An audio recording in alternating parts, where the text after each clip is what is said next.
ایک دفعہ حضرت سلمان دریا کے کنارے بیٹھے ہوئے تھے تو ان کی اچانک نظر ایک کیڑے پر پڑی۔ وہ کیڑا پانی کی طرف جا رہا تھا۔ حضرت سلمان نے سمجھا کہ شاید یہ پانی میں گر جائے گا، تو انہوں نے اس کیڑے کی طرف غور شروع کر دیا۔ تو کیا دیکھتے ہیں، وہ کیڑا جب بالکل پانی کے قریب پہنچا تو اندر سے ایک مینڈک نکلا۔ تو وہ کیڑا اس مینڈک کے منہ میں سوار ہو گیا اور وہ مینڈک اس کیڑے کو لے کر پانی کے نیچے چلا گیا۔ تو حضرت سلمان بہت حیران ہوئے۔ کچھ دیر کے بعد وہ مینڈک پھر اوپر آیا، اس نے اپنے منہ سے اس کیڑے کو باہر نکالا اور کیڑا پھر اس دانوں کی طرف گیا اور ایک دانہ پھر منہ میں لیا۔ وہ اتنا مینڈک باہر منہ کھول کر کھڑا رہا۔ تو وہ کیڑا پھر گیا، اس مینڈک کے منہ میں داخل ہوا اور وہ مینڈک پھر نیچے چلا گیا۔ تو یہ عمل اس کیڑے نے اور مینڈک نے 2-3 مرتبہ کیا۔ تو جیسے آپ جانتے ہیں حضرت سلمان کی حکومت پرندوں جانوروں پر بھی تھی، پرندوں وغیرہ پر بھی تھی۔ تو حضرت سلمان نے اس کیڑے سے پوچھا کہ یہ کیا ماجرا ہے؟ آپ یہاں سے ایک دانہ لے کر جاتے ہو، آگے مینڈک کھڑا ہوتا ہے، مینڈک نیچے لے جاتا ہے آپ کو، پھر اوپر آتے ہو، یہ کیا ماجرا ہے؟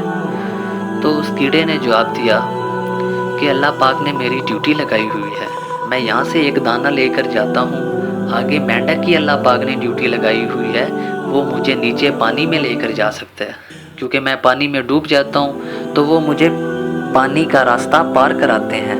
تو پانی کے نیچے ایک بڑا سارا پتھر ہے، اس پتھر میں ایک چھوٹا سا سوراخ ہے، سوئی کے برابر، سوئی سے تھوڑا سا بڑا ہوگا۔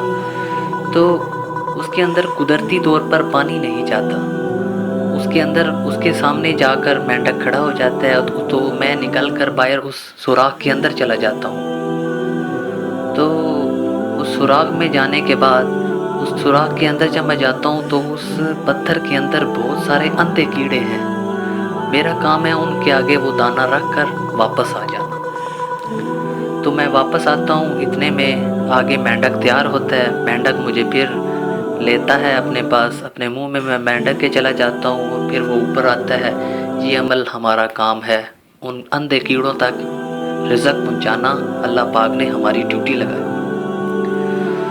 تو میرے بھائیوں دیکھو اللہ پاک نے کیسے، وہ تو کیڑوں کو رزق دے رہا ہے، ہم تو اشرف المخلوقات ہیں، اور اللہ پاک سے گلے شروع کر دیتے ہیں کہ اللہ جی فلاں کو نوکری مل گئی، فلاں کو مل گئی، مجھے نہیں مل رہی۔ تو صبر کریں، انشاءاللہ اللہ پاک نے بہتر جگہ ہمارا وسیلہ بنایا ہوگا۔